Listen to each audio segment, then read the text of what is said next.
Hello, you're playing The Waiting Game, the show designed to ease the pain of waiting for a game you want by suggesting similar things. This week, prepare to die. Like, a lot.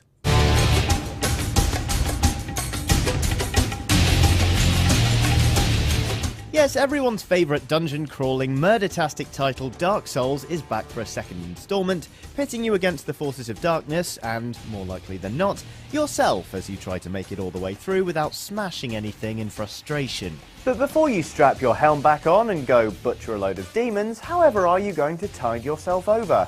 Well, if you're going to jump into the latest dungeon-crawling RPG, you may as well take a look at one of the ones that inspired it. King's Field is a PS1 game initially released in 1994 by From Software. It's a first-person RPG plunging you into the dark medieval fantasy world of Verdite. Okay, so yeah, it looks like a load of boiled arse, but its influences on Dark Souls are unmistakable.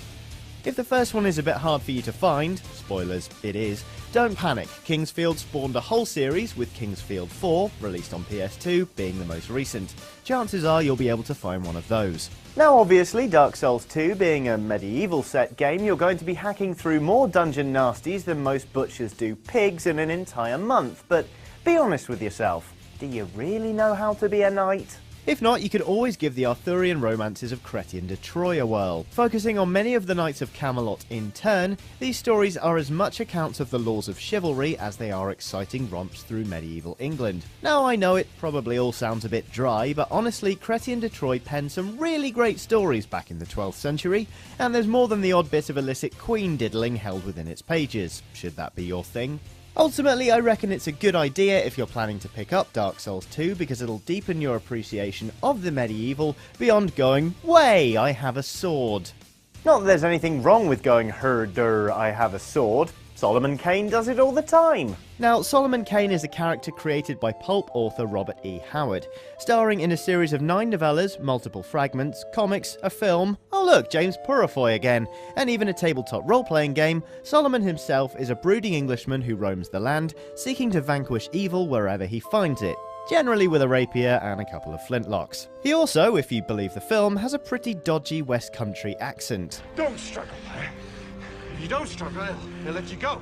Now, hopefully the similarities between Solomon Kane and Dark Souls are starting to become clear, as you'll probably be spending, maybe 50 or 60 hours roaming the land trying to vanquish evil and make your name. You may as well learn from the best first, just, as we say, don't take any voice coaching tips from it, okay? What is it you want from me?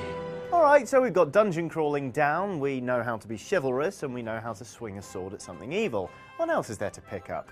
Oh yeah! Disease and torture! Now, don't be fooled by Sean Bean wearing a suit of armour. I'm not recommending Game of Thrones, even though it is excellent. No, instead, this is Black Death, a film set in medieval England, following a band of knights on the hunt for a necromancer, rumoured to be hiding out in a part of the country mysteriously not touched by the plague.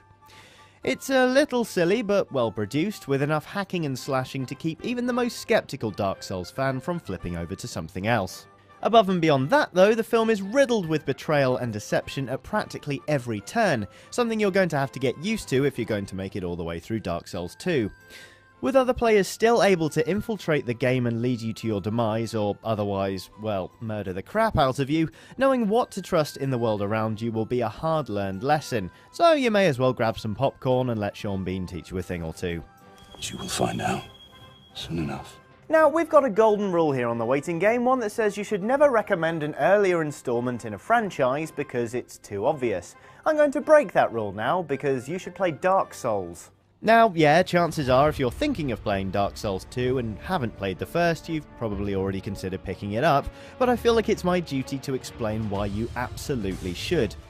Firstly, it's brilliant. Second, the Dark Souls series is still hugely unique and there's nothing else on the market quite like it. It's not like a first-person shooter where I can stand here and recommend something similar, because it pretty much stands alone in terms of its approach to gameplay and its overall execution. Thirdly, because of that uniqueness, it's a game you have to learn to read.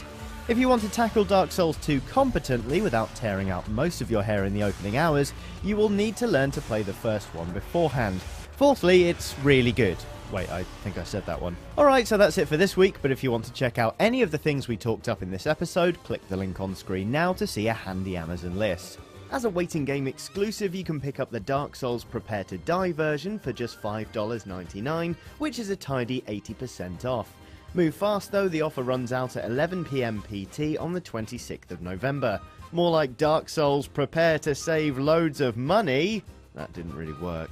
I'll be back next week, but in the meantime feel free to make your own recommendations by leaving a comment or tweeting with the hashtag GSWaitingGame. Bye for now.